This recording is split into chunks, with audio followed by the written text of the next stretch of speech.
पवित्र शास्त्रों के आधार पर। नीरू और नीमा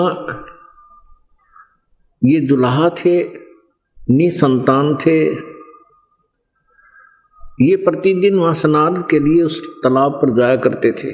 प्रतिदिन की तरह ये उस दिन भी वहां पहुंचे तो उन्होंने ये बच्चा परमात्मा वहां मिला, घर उठा लाए। धीरे धीरे परमात्मा अपनी लीला करने लगे। 25 दिन के हो गए थे प्रभु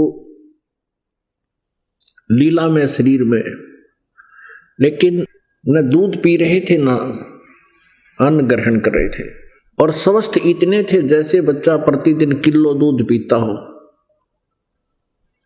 लेकिन नीमा को परमात्मा अपनी स्वेच्छा से मिले थे, और निसंतान थी नीमा, उसको बच्चा प्राप्त हुआ। उसके बाद उस बालक में एक विशेष मोह बन गया। पुण्यात्मा तो परमात्मा थे, वैसे भी कोई बालक अपने पास रहे तो भी उसमें ममता बन ही जाती है। इतना उसके अंदर लगाव बन गया। नीमा ने अपने मन में ठान ली कि हे भगवान, या तो ये संतान देनी नहीं थी आपने, और अब देकर वापस ले रहे हो, क्योंकि नीरू और नीमा उसी जन्म में ये पहले ब्राह्मण और ब्राह्मणी थे, और मुसलमानों ने इनको जबरदस्ती मुसलमान बना दिया था। पहले ये भगवान शिव के पुजारी थे और शिवपुराण से कथा सुना करके अपना रोजी नेक आत्मा। पहले भी इनका जो ब्राह्मण थे, ब्राह्मण का कार्य करते थे, तभी इनका स्वभाव था कि जो भी पूजा से पैसा आता था अपने खर्चे जोग्या रख के बाकी का सब भंडारा कर देते थे, कोई संग्रह नहीं करते थे। अब उस मुसलमान बनने के बाद वो कथा नहीं कर सकते थे शिवपुराण की, तो उन्होंने समस्या आ गई रोजगार की। उन्होंने फिर अपनी एक खड्डी बना ली कपड़ा बुनने की। उसमें कोई लागत नहीं होती, 4 लठ गाड़ने होते हैं, खुट्टे से गाड्डे का काम चालू, फैक्ट्री बन गई। अब वो जुलाहे का कार्य करते थे, जिस कारण से जुलाहा रूप से प्रसिद्ध हो गए। अब नीमा मान रही थी कि भगवान शिव ने मुझे बालक दे दिया कमल के फूल पर, और वो भगवान शिव से प्रार्थना कर रही है, रो रही है कि हे भगवान शंकर, या तो आपने ये संतान देनी ही नहीं थी, हे प्रभु अब दे कर ले रहे हो, अब मैं जीऊंगी नहीं इस बालक के बिना, क्योंकि 25 दिन हो गए इसने कुछ खाया नहीं। अब बच्चा 2 दिन ना खाओ तो बहुत बात बिगड़ जाती है, चिंतित हो जाते माता पिता। तो उसने हृदय से फाइनल फैसला कर लिया, जब ये बालक मर गया तो साथ मरूंगी। अब कहते हैं करे करावा साइया मन मोलर उठा, दादू सिरधर जीव के वो आप बगल हो जा। परमेश्वर ने भगवान शंकर को शिवलोक में प्रेरित किया और उनकी पुकार उसको सुनाई दी। वहां से एक साधु रूप बनाकर भगवान शंकर नीमा के पास पहुंच गए और पूछा, माई क्यों रो रही है? क्या आपत्ति है आपको? क्या विपत्ति है आपकी? नीमा रो रही है, साधु की तरफ देख भी रही है और इतनी बुरी तरह रो रही है, बोलना चाहकर भी बोल नहीं पा रही है। धीरे धीरे हिम्मत सी करके कहा कि महात्मा जी, आप मेरी दर्द भरी कहानी ना सुनो, आप भी रोगे। भगवान शिव ने कहा, माई कहते हैं अपना दुख किसी को बता दे हल्का हो जाता है, आप बताइएगा क्या कारण है, क्यों रो रहे हो? रोते रोते नीमा ने सारी कथा सुनाई है। कहा कि हम निसंतान थे, हमारी विवाह को भी लगभग 40 वर्ष हो गए हैं, कोई संतान हमें हुई नहीं। और 25 दिन पहले ब्रह्म मुहूर्त में सुबह सुबह हम स्नान करने के लिए उसी लहर तारा तालाब पर प्रतिदिन की तरह गए थे। वहां एक बालक कमल के फूल पर हमें मिला, हमारे भगवान शिव जी की कृपा से। वो भले ही मुसलमान बन गए थे, लेकिन उनके हृदय से भगवान शिव की सतीथि समाप्त नहीं हुई, आस्था ज्यों की त्यों थी। अब भगवान शंकर ने कहा, माई दिखाना तेरा पुत्र कहाँ है।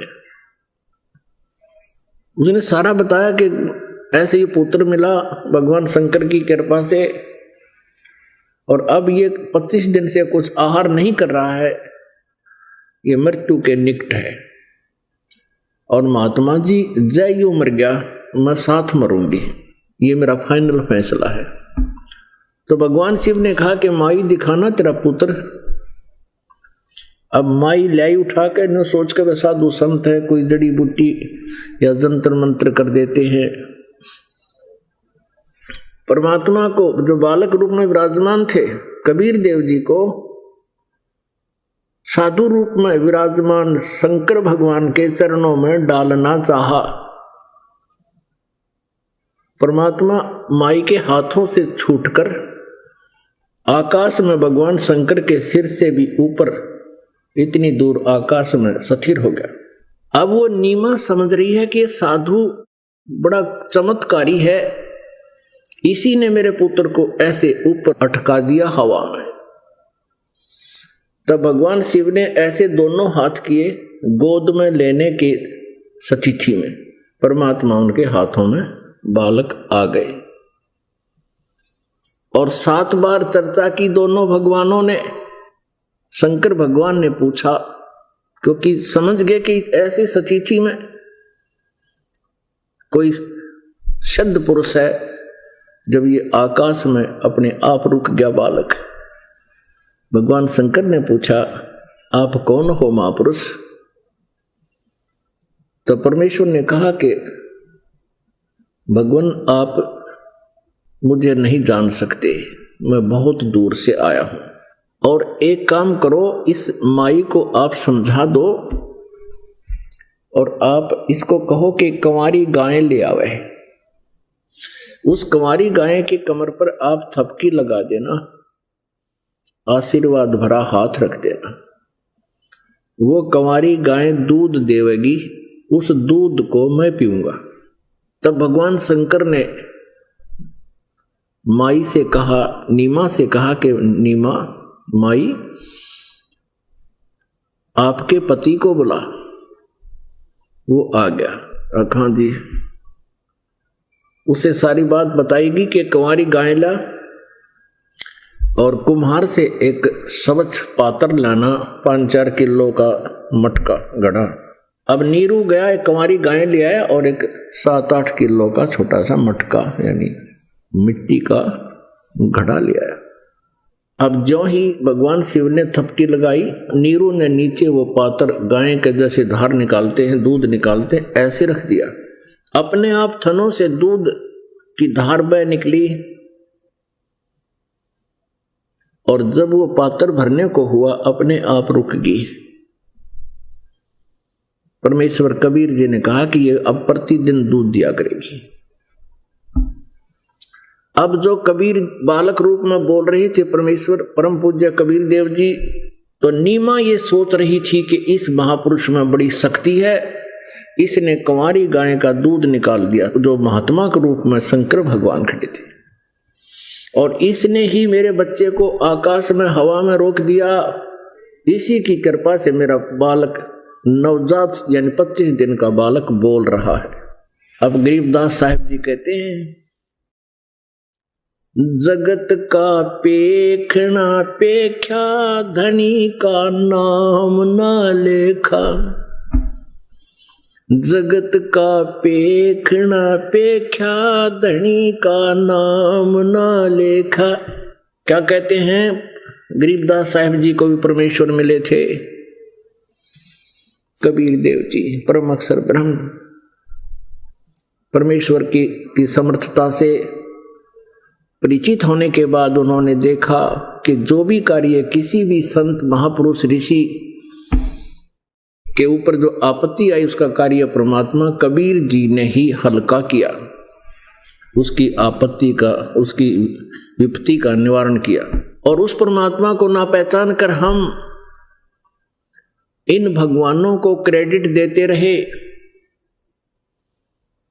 कि श्री कृष्ण ने ऐसा कर दिया, श्री राम ने ऐसा कर दिया, विष्णु जी ने ऐसा कर दिया, भगवान शिव जी ने ऐसा कर दिया। तो यहां कह रहे हैं जगत का पेखना पेख्या, धनी का नाम ना लेखा।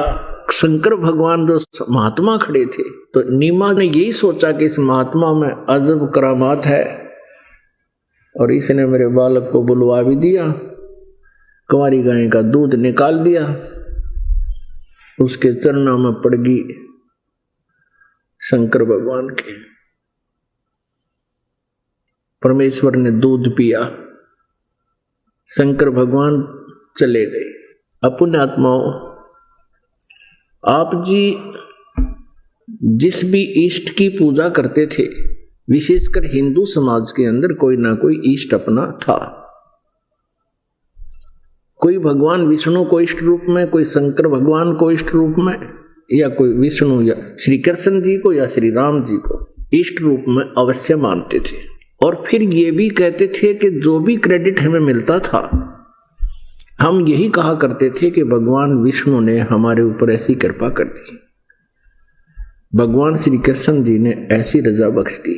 जैसे बच्चे विद्या ग्रहण करते थे, सफल हो जाते तो कहा करते थे, जो भी जिसको पूछते थे, जैसे हम तो बाबा श्याम जी को भी इष्ट मान रहे थे बिना ज्ञान के, हनुमान जी को भी इष्ट मान रहे थे, हमारे तो इष्टों की चाहे गाड़ी भर ले इतने थे। तो हम ये कहा करते थे, हमारे भगवान विष्णु का भी नाम लेते, साथ में बाबा श्याम जी को भी क्रेडिट, बजरंगबली की जय हो उन ननू कर दिया। हमारा कोई स्टेटस नहीं था, क्योंकि बगैर ज्ञान के कोई स्थिरता होती ही नहीं।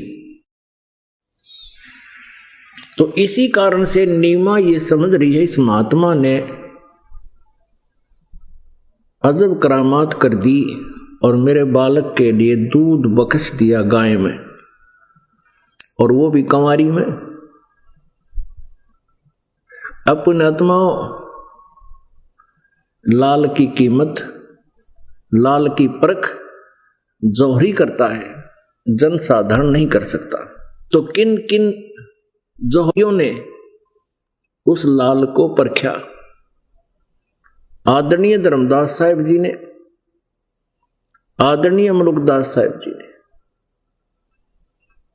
आदरणीय दादू साहिब जी ने, आदरणीय नानक साहिब जी ने, आदरणीय गरीबदास साहिब जी गांव छुड़ानी जिला झज्जर हरियाणा वाले ने, आदरणीय घीसा साहिब जी, घीसा दास साहिब जी गांव खेखड़ा मेरठ उत्तर प्रदेश वाले ने। और इससे पहले भी परमात्मा बहुत बार मिले हैं। अब्राहिम सुल्तान अधम को मिले और श्री नामदेव जी संत को मिले। तो ऐसे उस परमेश्वर की जो महिमा इन महापुरुषों ने आंखों देखा, उस लाल को पहचाना और गुणगान किए। पुण्यात्मा, हम जिसको भी इष्ट मानकर पूजा करते थे, तो हम उनको कहां से हमने इष्ट चुना? हमने उस परमेश्वर की महिमा कहां देखी? जैसे शिव पुराण के अंदर शिव जी की महिमा, विष्णु पुराण के अंदर विष्णु जी की महिमा, और दुर्गा पुराण के अंदर देवी जी की महिमा। अब जितने भी हमारे जो गुरु लोग थे वो हमें यही बताया करते थे कि विष्णु पुराण में ये लिखा है कि विष्णु ही सर्वेश्वर है, यही तीन रूप धारण करके उत्पत्ति, स्थिति और संहार करता है, अजरो अमर है, इनकी जन्म मृत्यु नहीं होती, विष्णु जी से ऊपर कोई देव नहीं है, इससे बड़ा कोई भगवान नहीं। साथ में ये भी कहते थे कि वही प्रभु विष्णु जी ही श्री राम रूप में राजा दशरथ के घर जन्मे, वही विष्णु जी देवकी जी के गर्भ से जन्म लेकर श्री कृष्ण रूप में प्रकट हुए।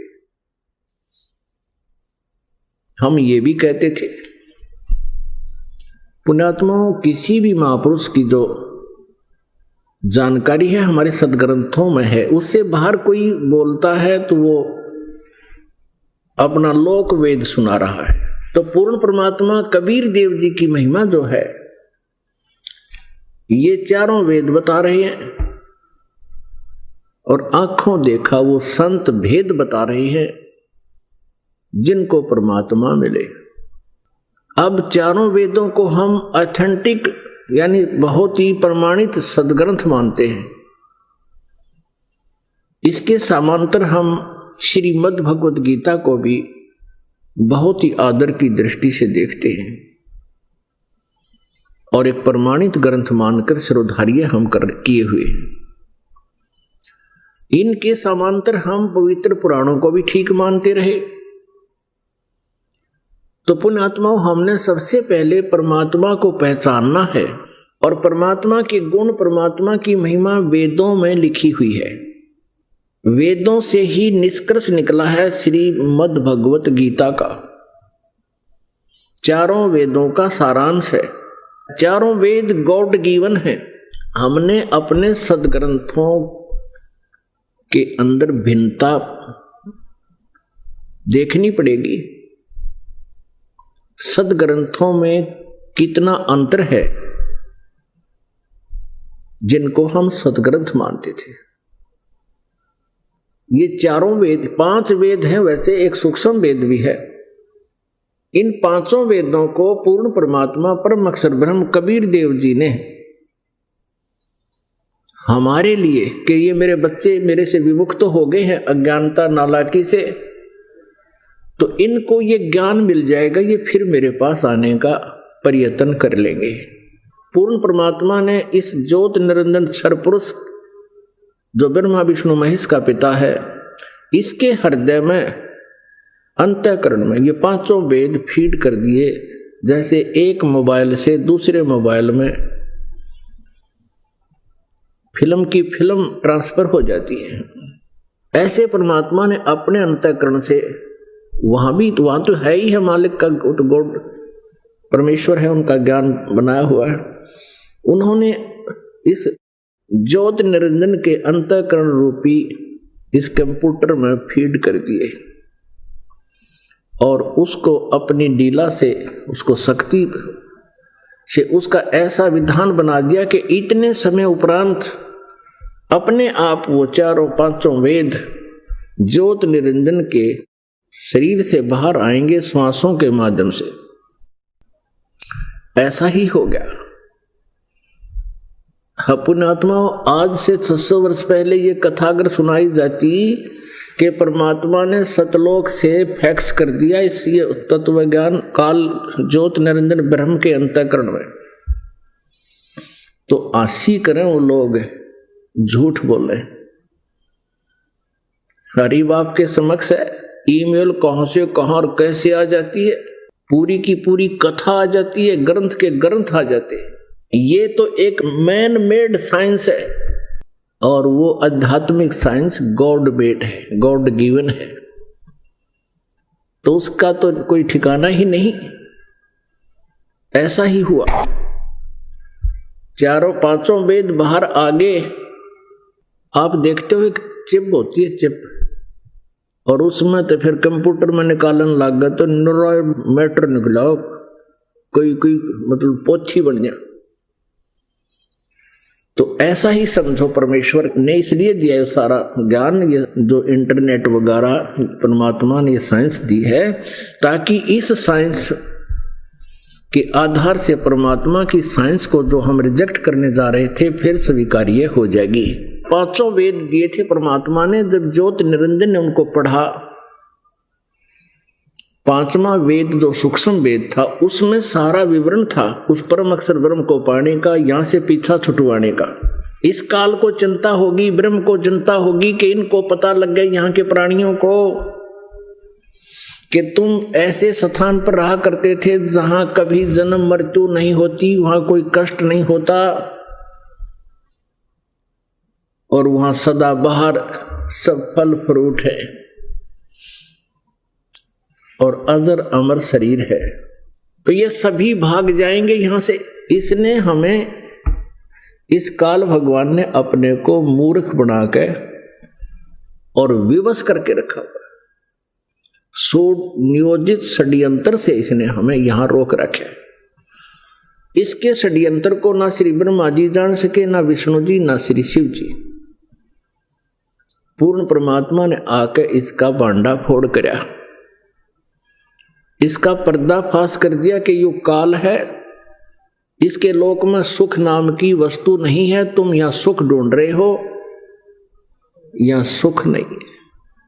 तो फिर क्या हुआ, इस काल भगवान ने 5वां वेद तो नष्ट कर दिया, 4 वेदों को इसने अपने पुत्र ब्रह्मा जी को दे दिया। और इन 4 वेदों में लास्ट में ये लिखा है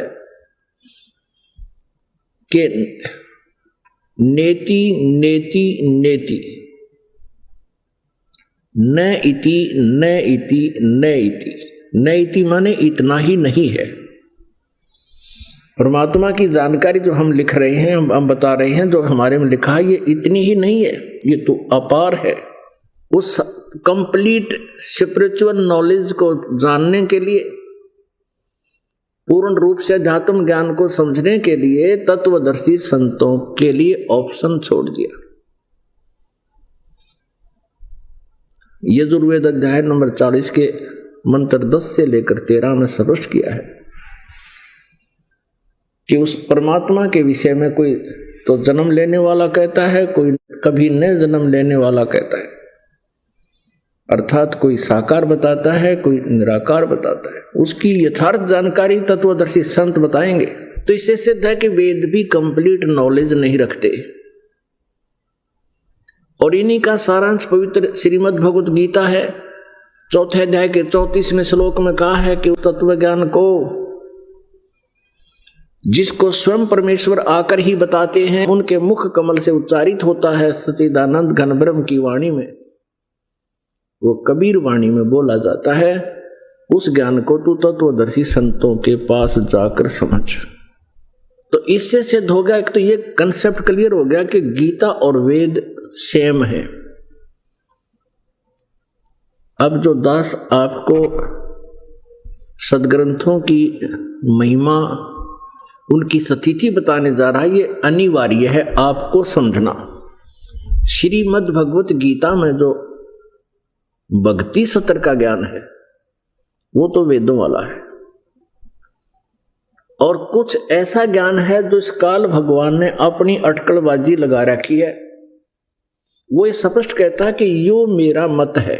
तो ये कहता है कि जो मेरा मत है वो अपना इसने इसमें अटकलबाजी की है, जो वेदों से नहीं मिलता है तो वो मत व्यर्थ है। अपने आत्मा पवित्र 4 वेद और पवित्र श्रीमद् भगवत गीता ये गॉड गिवन है। और रही बात पुराणों की, ये पुराण जो है ये किसी ऋषि कृत है। जैसे ब्रह्मा जी से ज्ञान सुना अन्य ऋषियों ने, उनसे ज्ञान सुनकर के फिर आगे जिन्होंने कुछ अपना अनुभव, कुछ ब्रह्मा जी की टिप्पणी, ऐसे उनको 18 पुराणों के रूप में वर्णित करके अलग अलग पुस्तक बना दी, और उनके वक्ता का नाम उनमें लिखा हुआ है। तो पुण्यात्माओं, जो पुराणों में वेदों से ज्ञान मिलता है वो तो वेदों वाला है। उसके विपरीत जो ज्ञान उसमें दिया है वो उस ऋषि का अपना मत, अपना अनुभव है, जो वेदों और गीता जी से नहीं मिलता है। अब 4 वेदों में ये लिखा है, जैसे ऋग्वेद मंडल नंबर 9 सूक्त नंबर 1 मंत्र नंबर 8 और 9 में ये स्पष्ट किया है कि परमात्मा एक अच्छे रूप को धारण करता है, शरीर को, सुंदर शरीर को। और परमात्मा सह शरीर तो है ही, लेकिन 3 प्रकार के शरीर धारण करते हैं। एक तो सतलोक में रहते हैं परमात्मा, जिनके पूर्ण परमेश्वर सतपुरुष, जिनके एक रोमकूप में करोड़ सूर्य करोड़ चंद्रमा मिला दे तो भी एक रोमकूप की रोशनी करोड़ सूर्य और करोड़ चंद्रमा की रोशनी से अधिक है। इतना नूर है परमात्मा। दूसरा वो क्या करते हैं कि यहां कुछ समय के लिए एक लीला करने आते हैं, शिशु रूप धारण कर कुछ दिन संसार में रहते हैं। जैसे बालक रूप धारण करते हैं, फिर धीरे धीरे बड़े होते हैं और एक जनसाधारण जैसा जीवन जीकर अपने हाथों से कर्म कार्य करके वो लीला करते हैं। और उस समय वे अपनी महिमा का भी गुणगान लोकोक्तियों के माध्यम से, शब्दावलियों के माध्यम से, यानी कविताओं से वो गुणगान करते हैं, बोलते हैं, ऊंची आवाज लगाकर बोलते हैं, और जिस कारण से वे एक प्रसिद्ध कवि भी कहलाते हैं। लेकिन वो होते हैं परमात्मा अमर पुरुष, सतपुरुष होते हैं, ऐसी लीला करते हैं। और वो परमात्मा जब बालक रूप में अवतरित होते हैं, सतलोक से स्वयं चलकर आते हैं, किसी मां से जन्म नहीं लेते, तो उस समय उनकी परवरिश की लीला कंवारी गायों से होती है। आज तक किसी भी जिसको हम इष्ट मानते थे, ऐसा कोई प्रमाण है किसी देव का, किसी प्रभु का, जिनको हम भगवान माना करते थे? किस आधार से? लोक वेद के आधार से। लोक वेद क्या होता है? जो शास्त्र विरुद्ध ज्ञान दंत कथा सुना सुनाया होता है।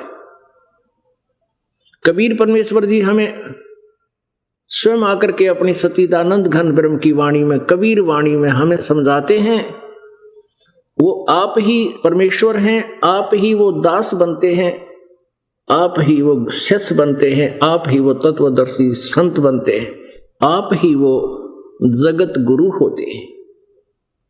आप आरती आप साजे, आप किंगर आप बाजे, आप ताल झान झनकारा, आप नचे आप देखना।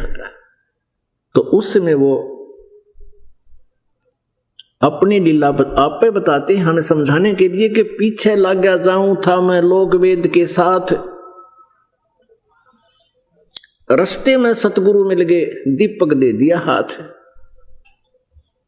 लोक वेद सुना सुनाया ज्ञान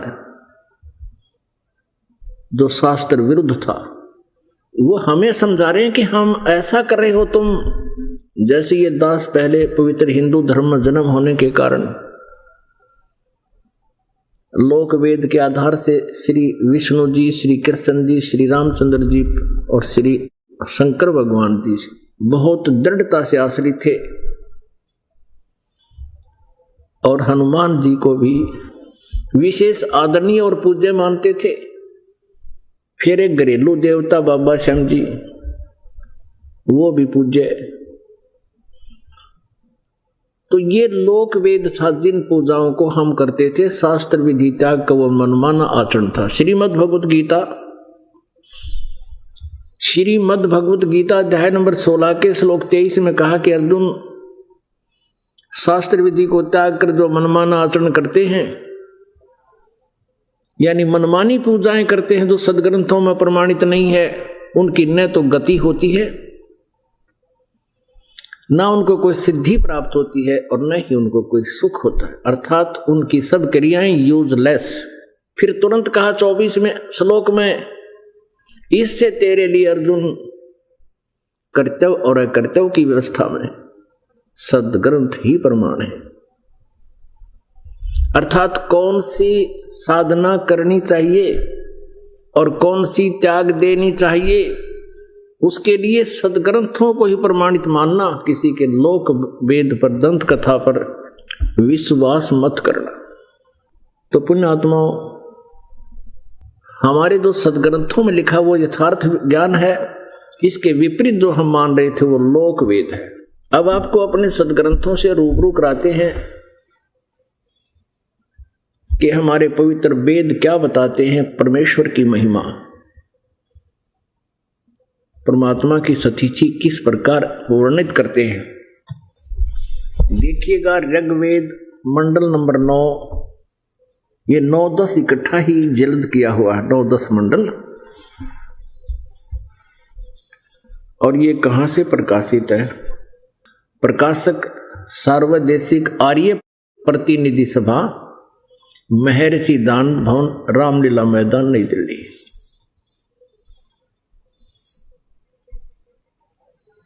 मुद्रक Prince offset printers 1510 Pataudi house, Daryaganj, नई दिल्ली से। इस 9वें मंडल का प्रथम ही सूक्त है। यहां से देखिएगा, ये 9वां मंडल, 9वां, और ये है प्रथम मंत्र। इसमें लिखा कि हे परमात्मन, सोम माने सोम स्वभाव परमात्मन। आगे देखना 2 में, ये 2 मंत्र है। इसमें हे परमात्मन आप, ये 3 मंत्र है। हे परमात्मन आप, ये 4 मंत्र है। हे परमात्मन आप, ये 5वां मंत्र है। हे परमात्मन तुमको, यानी परमात्मा की महिमा चल रही है। और ये यहाँ 5 हो गया, ये छठा मंत्र है। ऋग्वेद मंडल नंबर 9 सूक्त 1 का मंत्र 1 से 6 हम पढ़ चुके हैं, छठा पढ़ रहे हैं। हे परमात्मन तुम्हारे, यानी परमात्मा के विषय में जानकारी चल रही है। अब 7वें में, 8वां और 9वें में ये बिचल गए। यहां परमात्मा लिखना बंद कर दिए, पुरुष लिखना शुरू कर दिया। पुरुष माने भी परमात्मा होता है। इन्हीं के शब्दों में आपको दिखाते हैं। पुण्यात्माओं, हम इन ऋषि महर्षियों को जो केवल संस्कृत भाषा जानते थे और व्याकरण पढ़ा और पढ़ाया करते थे, इनको हम महाविद्वान मानते थे, वेदों के ज्ञाता मानते थे। और आज परमात्मा की दया से इनसे ही कुछ तथ्य, सच्चाई अनुवादित करवा रखी है। बाकी तो इन्होंने बैठा रखा, कति अनर्थ कर रखे। तो फिर भी सच्चाई कहते हैं, चोर चुरावे तुमबड़ी व गाड्डे पानी में, वो गाड्डे हुआ ऊपर आवे न सच्चाई छानी ना।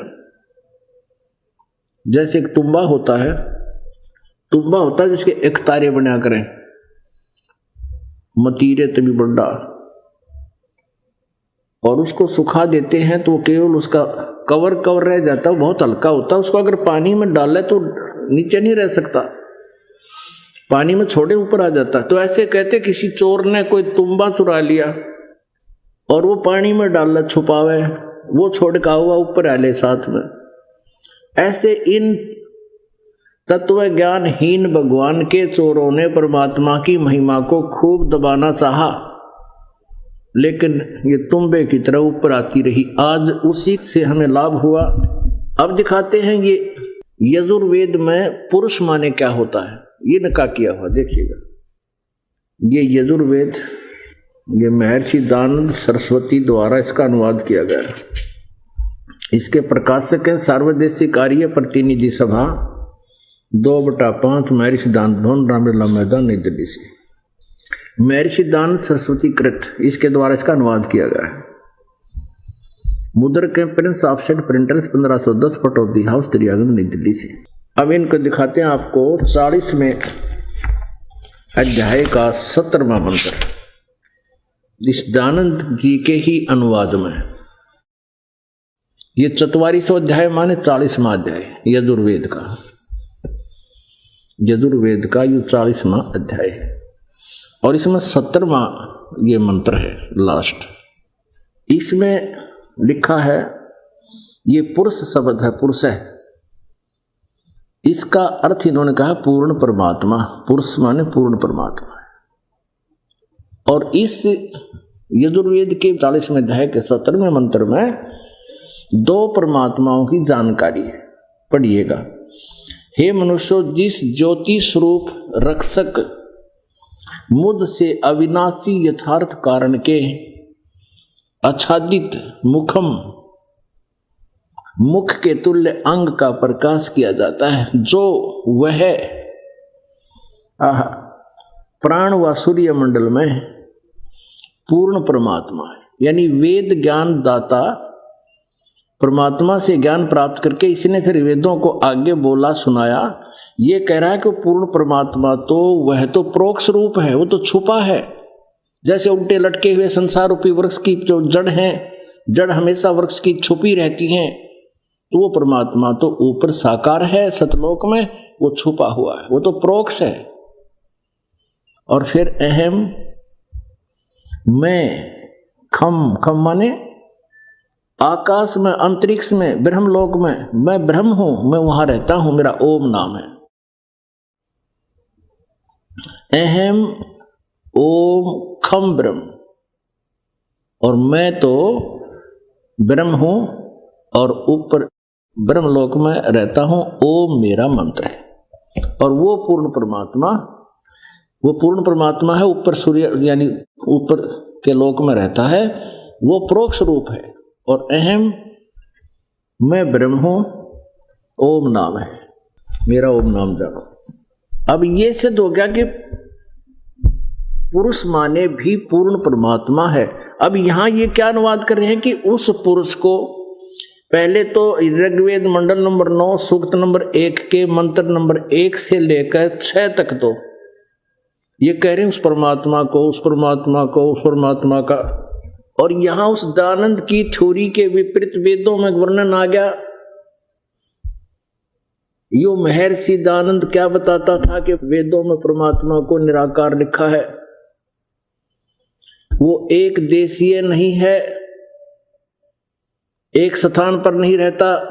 तो पुण्यात्माओं यहां जब देखा उन्होंने दानंद की थ्योरी फेल हो रही है, फिर वहां से परमात्मा छोड़ दिया, पुरुष लिखना शुरू कर दिया कि पढ़ने वाले इन्हें सोचेंगे पुरुष माने आदमी होता है। लेकिन ये भूल गए थे कि आज का मानव परमात्मा ने इतना इंटेलिजेंट बना दिया, ये बाल की खाल तार लेगा। इंटरनेट बना लिए, ऐसे ऐसे रॉकेट बना दिए, मंगल ग्रह तक पहुंच गए। क्या फिर वो ये दानंद की अज्ञानता को नहीं खोज लेगा? ये खोज लिया। अब यहां इन्होंने शुरू कर दिया उस परमात्मा का। अब हम फिर देखते हैं ऋग्वेद को, यजुर्वेद रख दिया, क्योंकि उसमें से तो हमने सिर्फ पुरुष का अर्थ देखना था, पुरुष माने पूर्ण परमात्मा।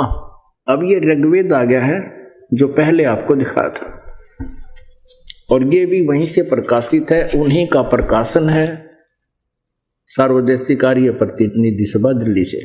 अब हम इसको पढ़ते पढ़ते यहाँ आगे हैं ऋग्वेद मंडल नंबर 9 सूक्त नंबर 1 का मंत्र 6 पढ़ा। यहाँ तक तो इन्होंने परमात्मा ही कह के व्याख्या की है। अब 7वें में ये समझ गए कि बात बिगड़ेगी, यहां लिख दिया उस पुरुष को। अच्छा, फिर 8वें में क्या लिखा है? होय होय, उस पुरुष को, उस पूर्ण परमात्मा को, हम इसको पूर्ण परमात्मा कहेंगे, उग्र गतियां प्रेरणा करती हैं। यानी जैसे हाहाकार मच रहा कलयुग में, परमात्मा ने अब यहां अपनी स्थिति बनाई है इन उग्र गतियों के कारण है। और भासमान शरीर को, भासमान माने तेजो में शरीर को, वह पुरुष यानी वह पूर्ण परमात्मा प्राप्त होता है। अच्छी तरह देख लो आप, अरिवागे इसी 8वें का शेष यहां पर है। प्राप्त होता जिसमें 3 प्रकार से दूसरों को वारण करने वाला, दूसरों के कल्याण करने वाला मधु में शरीर मिलता है। वो परमात्मा 3 स्थिति से शरीर धारण करता है। एक तो शिशु रूप धारण करके आता है, एक सतलोक में रहता ही है, और एक जिंदा महात्मा का रूप धारण करके कहीं भी प्रकट हो जाता है। यहां पर दूसरी स्थिति जब वो शिशु रूप धारण करके आता, वो बताई जा रही है। उस सोमम, देखो यहां सोम का अर्थ लिख दिया, सोम स्वभाव वाले श्रद्धालु पुरुष को। और देखिए इनकी अकल, यहां देखो इस 9वें मंडल के प्रथम सूक्त के प्रथम मंत्र में सोम माने सोम स्वभाव परमात्मन, आगे परिभाषा बदल दी सोम की ने, सोम स्वभाव परमात्मन, सोम माने परमात्मा। और यहां देखो अब इनकी जो है, जो इन्होंने चेष्टा की छुपाने की, या तुम्बड़ा ऊपर आ गया, तुम्बा गड्ढा नहीं पानी में। इम माने उस, सोम माने अमर पुरुष को, पूर्ण परमात्मा को, जो शिशु रूप में प्रकट होता है। शिशु माने बालक रूप में प्रकट परमात्मा को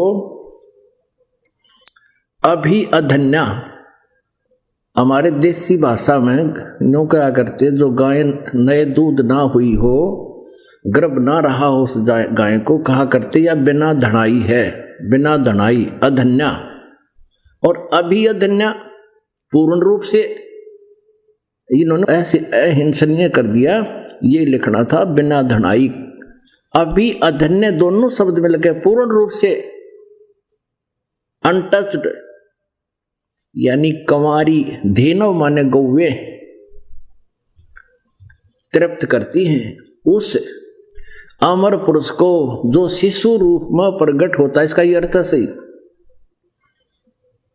शिशु रूप में जब लीला करने आता है तो सब प्रकार से, यानी अभी अधन्या, कंवारी, धेनु माने गौवे से उनकी तृप्ति होती है, उनकी परवरिश की लीला होती है। इसका ये अर्थ है। अपने आत्माओं, ये तो अपने पवित्र सदग्रंथ, पवित्र वेद बता रहे हैं, वेद कि वो परमात्मा जब शिशु रूप धारण करके प्रकट होता है तो वो एक विशेष शरीर में ही होता है, और उसकी 3 स्थिति का शरीर होता है। एक सतलोक में वो तेजोमय शरीर, दूसरा शिशु रूप धारण करके आते हैं, प्रत्येक युग में कुछ लीला करते हैं एक समय, और तीसरा वो कहीं भी प्रकट हो जाते हैं एक साधु रूप बनाकर, जिंदा महात्मा का रूप बनाते हैं। जिंदा महात्मा का ही रूप बनाकर आदरणीय गरीबदास साहिब जी को मिले, आदरणीय धर्मदास साहिब जी को मिले, आदरणीय नानक साहिब जी को मिले, आदरणीय गरीबदास साहिब जी को मिले। तो ऐसे वो परमात्मा जिंदा महात्मा का रूप बनाकर भी मिलते हैं। तो ऐसे 3 स्थिति से वो अपनी लीला करते हैं। अब तो आपने पढ़ा वेदों में, अब परमात्मा की लीला में जो उन्होंने स्वयं ये लीला की है, उनके जीवनी के अंदर आपको कबीर सागर में दिखाते हैं, पवित्र कबीर सागर में। तो इससे आप जी को परमात्मा के पहचानने में बहुत आसानी होगी, आप भटक नहीं सकोगे। देखिएगा ये कबीर सागर, खेमराज श्री कृष्ण दास प्रकाशन, बंबई। कबीर सागर ज्ञान सागर प्रथम खंड, कबीर पंथी, भारत पथिक, स्वामी युगलानंद बिहारी द्वारा परिष्कृत। मुद्रक एवं प्रकाशक हैं खेमराज श्री कृष्णदास, अध्यक्ष श्री वेंकटेश्वर प्रेस, खेमराज श्री कृष्णदास मार्ग, बंबई से। ये है ज्ञान सागर। ज्ञान सागर एक अध्याय है कबीर सागर में, 74 पृष्ठ पे, ये 74 पृष्ठ है। इसमें लिखा है कि सुन जुल्हा मन भयो आनंदा, जिमी चकोर पायो निश्चंदा, ले सुत चले हरस मन कीन्हा, तासो पुन अस बोल ही लीना। अगले जन्म जब होई तुम्हारा, तुम्हें पठायब यम तैनारा। सुत काशी को ले चले लोग देखण तै आव, नीरू और नीमा परमात्मा को जलाशय से उठाकर ले आए थे। अन्न पानी बख्शे नहीं, जुल्हा शोक जनावे। आइए अब हम उन श्रद्धालुओं के अनुभव जानते हैं जो जगत गुरु तत्वदर्शी संत रामपाल जी महाराज जी से दीक्षा प्राप्त कर चुके हैं तथा उनके द्वारा बताए गए भक्ति मार्ग पर चल रहे हैं। नमस्कार सर। नमस्कार सर साहब जी। सर क्या नाम है आपका? सर मेरा नाम है अमित यादव। सर कहाँ से हैं आप? सर मैं दिल्ली बदरपुर से आया हूँ सर। सर क्या काम करते हैं आप? सर मैं दवाइयों का काम करता हूँ, सप्लाई का। सर संत रामपाल जी महाराज से नाम दीक्षा आपने कब ली? सर मैंने संत रामपाल जी महाराज से 2014 जनवरी में नाम दीक्षा ली। सर संत रामपाल जी महाराज से नाम दीक्षा लेने से पहले आप क्या भक्ति साधनाएं करते थे? सर संत रामपाल जी महाराज से नाम दीक्षा लेने से पहले हम एक संत जी से जुड़े हुए थे जो दामाखेड़ा से थे और उनका नाम था रामदास, जो दिल्ली में रहते थे, लकड़पुर में। कबीरपंथी थे वो, जो दामाखेड़ा से थे, कबीरपंथी थे। सर आपने बताया कि आप दामाखेड़ा पंथ कबीरपंथियों से जुड़े हुए थे, तो जो भी भक्ति साधनाएं आप करते थे उनसे आपको क्या लाभ मिले? सर लाभ तो कोई नहीं होता था, बल्कि हम बहुत नशा करा करते थे उस टाइम पे और बहुत बिगड़ गए थे बहुत ज़्यादा। जैसे कि हम गांजा पिया करते थे और दारू, और हमने जो है नशे की गोलियां भी खाई हैं, कैप्सूल भी हमने बहुत खाए हैं। और हम उल्टे सीधे हम सुबह घर से निकल जाते थे और पूरे दिन नशा करते रहते थे। हमारे घर वाले बहुत चिंता करते थे, फिर भी हमें कोई ध्यान नहीं था, हम पूरे दिन नशे में रहते थे। और जो है जो भी नशे थे सारे नशे मैंने करे हैं, गुटखा, बीड़ी, सिगरेट, कुबेर, गांजा, और जो है मैंने यहाँ तक कि गोलियाँ भी, इंजेक्शन भी मैंने नशे के लगाए हैं। और जो कि हम पूरे दिन घर से बाहर रहते थे और नशे करते थे, बहुत गंदा लत पड़ गई थी हमें नशे की। और सर जो हम नशा करा करते थे, तो जैसे कि मैं जागरण में भी काम करता था, जो कि माता के जो जागरण होते हैं उसमें काम करा करता था। तो उसमें क्या था कि हम नशा करके सिंगिंग करता था, मैं नशा करके हम सिंगिंग करते थे। और वहाँ पे दारू पी के जो है माता के जागरण में सब दारू पिया करते थे, कोई गांजा पीता था जब वो सिंगिंग करते थे, ढोल बजाते थे। और जो है ना वहाँ पे क्या था, हम लड़कीबाजी भी करने लग गए, गलत संगत में बढ़ गए थे बहुत। तो वहाँ पे एक लड़की से मेरी दोस्ती हुई थी, तो उसी दौरान उसके 5-7 महीने बाद, 8 महीने बाद उस लड़की ने जो है मेरे ऊपर एक केस डाल दिया था, क्योंकि उनने मुझे कुछ खिला पिला रखा था, तांत्रिक विद्या मेरे ऊपर कर रखी थी। जो वो कहती थी मैं वही करता था, और उसके पीछे पीछे जब वो मुझे बुलाती थी, जब मैं जाता था, जहाँ बुलाती थी वहीं जाता था। और उसने मुझे जो है मेरा दिमाग, मेरा माइंड घुमा दिया था कुछ खिला के तांत्रिक विद्या से। तो उस लड़की ने मेरे ऊपर ऐसा केस डाल दिया था जो कि बहुत गंदा केस होता है। जो उसने मेरे ऊपर 376 रेप का केस डाल रखा था, 506 जो धोखाधड़ी का केस होता है वो केस डाल दिया था। तो इस चक्कर में मेरे को जो है अगले दिन जब उन्होंने केस डाला था, उसके बाद मेरे को पुलिस पकड़ के ले गई थी, उठा के ले गई थी। पहले मुझे कोर्ट में ले गई थी, तो वहाँ मुझे जज ने और वकीलों ने और पुलिस वालों ने बहुत डराया धमकाया कि तेरे को 7 साल की सज़ा हो जाएगी और तूने ऐसा गंदा कर्म क्यों करा। मैंने उनको बताया कि सर मैंने ऐसा कुछ नहीं करा, फिर भी उन्होंने मुझे बहुत डराया धमकाया कि भाई अगर ये साबित हो गया तो तेरे ऊपर जो है 7 साल की सज़ा हो जाएगी। उसके बाद मेरे को वो दिल्ली तिहाड़ जेल में ले गए, जहाँ मुझे उन्होंने बंद कर दिया। और उसके बाद मैं बहुत रोया, बहुत दुखी हुआ। और फिर मुझसे वहाँ काम भी कराया करते थे वो बहुत, जैसे हमारे माता पिता जी जो दामाखेड़ा से जुड़े हुए थे, जो कि रामदास जी गुरुजी थे, जो उनसे जुड़े हुए थे, उनकी भक्ति करते हुए हमारी सिस्टर थी, छोटी बहन थी जो मेरे से छोटी थी, वो एक दिन जो है किसी कारणवश वो फल फ्रूट लेने गई थी। वहाँ एक बड़ा नहर है, नाला है, उस नाले में भीड़ के कारण वो गिर गई। फिर उसके बाद हम उसको ढूंढते रहे। उनकी लाश जो है तीन दिन बाद हमें जो है 50-60 किलोमीटर दूर जाके उस नहर में मिली, जो कि बहुत फूल गई थी। इतनी भक्ति हम करते थे उनकी, दामाखेड़ा वालों की, फिर भी हमारी बहन के संग ऐसा हुआ और उनकी लाश से फूल गई थी, इतनी बदबू आ रही थी उसमें। जो हमारे दामाखेड़ा जी गुरु थे, उनसे हमने बोला ऐसा कैसा हो गया, तो उन्होंने कोई जवाब नहीं दिया इसके ऊपर।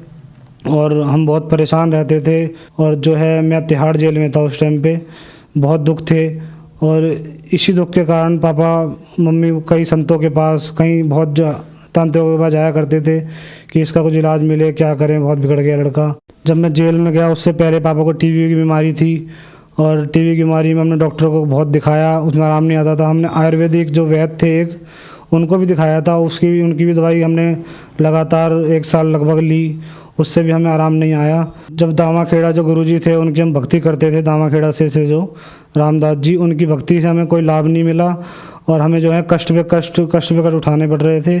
सर फिर आप संत रामपाल जी महाराज की शरण में कैसे आए?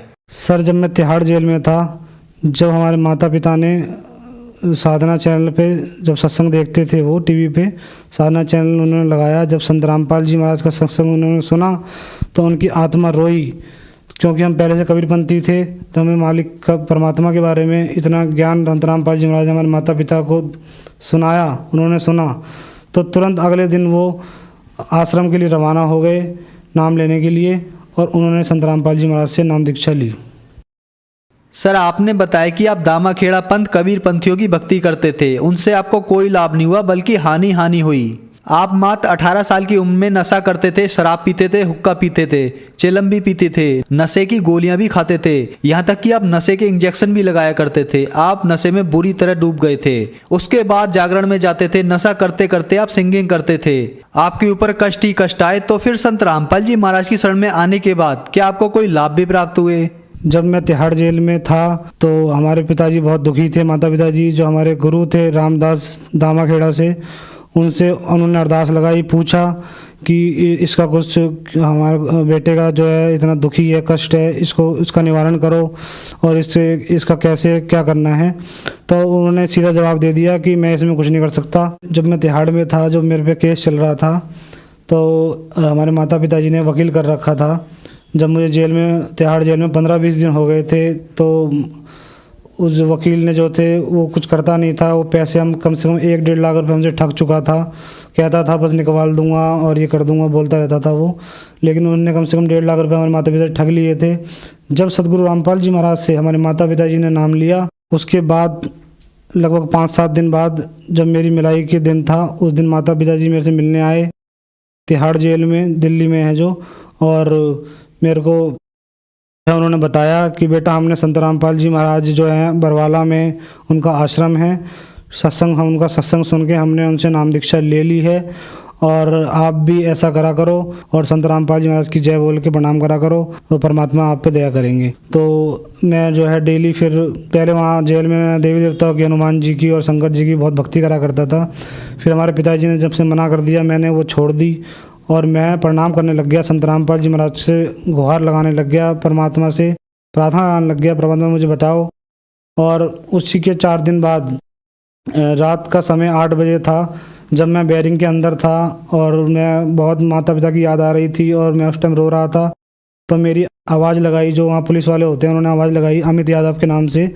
तो मैं उठा, तो मैंने सोचा क्या हो गया, क्या मुझे और कहीं ले जा रहे हैं या मुझे मारेंगे। मैं बहुत डर गया था। लेकिन उन्होंने बोला कि भाई तेरी जो है बेल हो गई है और 9 बजे तेरे को जो है बाहर चले जाना।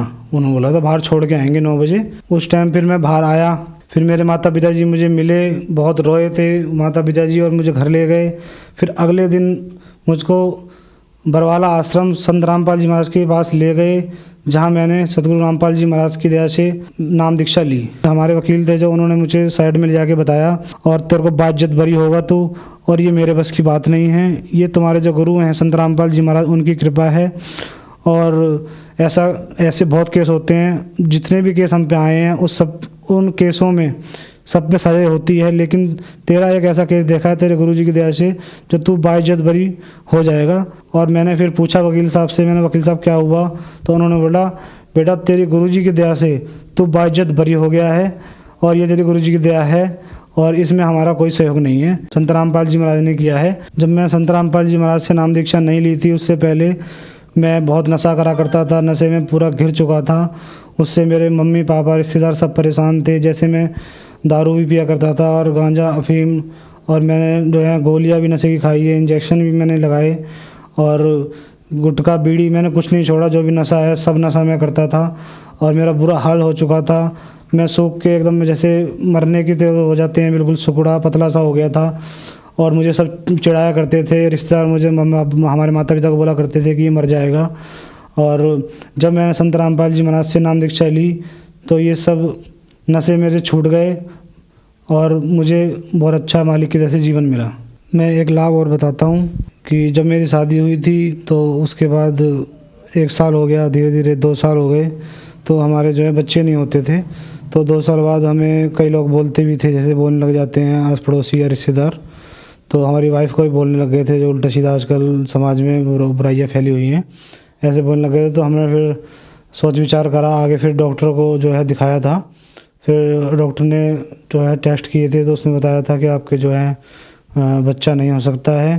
और क्योंकि आप, फिर मेरे से पूछा था उन्होंने क्या क्या नशा करते थे, तो मैंने बताया था जैसे मैं गांजा पीता था और दारू भी पीता था, और मैंने जो है कैप्सूल खाए नशे के, इंजेक्शन भी लगाए हैं। तो उन्होंने बोला था कि जो धूम्रपान आप करते थे नशे की वजह से आपके कीटाणु जो है नील हो गए हैं और इसकी वजह से आप बाप नहीं बन सकते। तो जब मैंने संत रामपाल जी महाराज से उसके 1 साल बाद, मतलब शादी के 3 साल बाद, जब मैंने संत रामपाल जी महाराज से नाम लिया और मालिक से हृदय में अपने प्रार्थना लगाई मालिक से, तो फिर संत रामपाल जी महाराज की दया से फिर मेरे लड़का हुआ और उसके 1 साल बाद ही मेरे एक मालिक की दया से एक लड़की भी हुई संत रामपाल जी महाराज की दया से। और मुझे और भी कई लाभ हुए हैं, जैसे हमारी मम्मी थी, उनके मम्मी के ऊपर जो हमारी बहन नहर में गिर गई थी, उनको जो उनकी आत्मा थी जो उन्हें परेशान करा करती थी, घर में बर्तन फेंकती थी, हमारे पापा मम्मी को हमें मारती थी, उनके ऊपर आ जाती थी और वो बहुत दंगा करती थी घर में और सारा सामान तोड़ देती थी।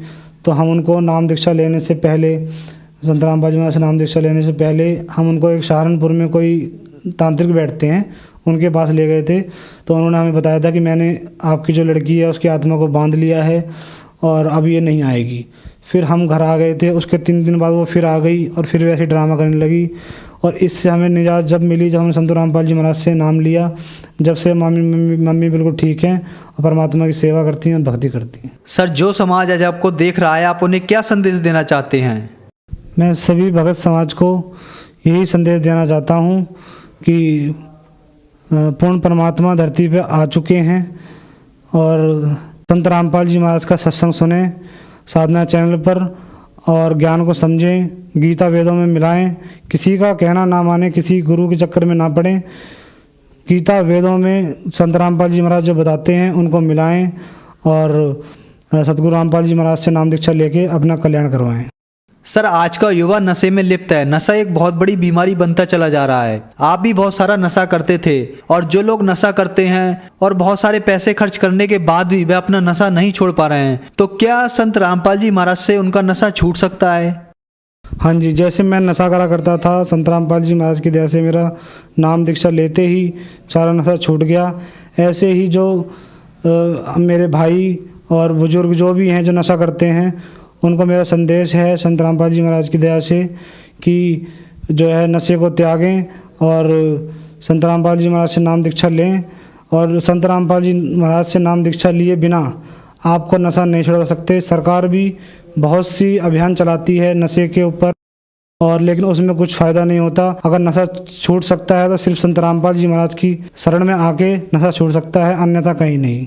सर, संत रामपाल जी महाराज की शरण में कैसे आ सकते हैं? चैनल पर संत रामपाल जी महाराज का सत्संग आता है, जिस सत्संग में नीचे पीली नंबर प्लेट पे जो है नंबर आते हैं, फ़ोन नंबर आते हैं, उन पे फ़ोन करके आप नामदान सेंटर के जगह जगह हर क्षेत्र में, हर ज़िले में संत रामपाल जी महाराज के नामदान सेंटर खुले हुए हैं, वहाँ से आप नाम दीक्षा लेके अपनी भक्ति करें और अपना कल्याण करवाएं। धन्यवाद सर। धन्यवाद सत साहिब।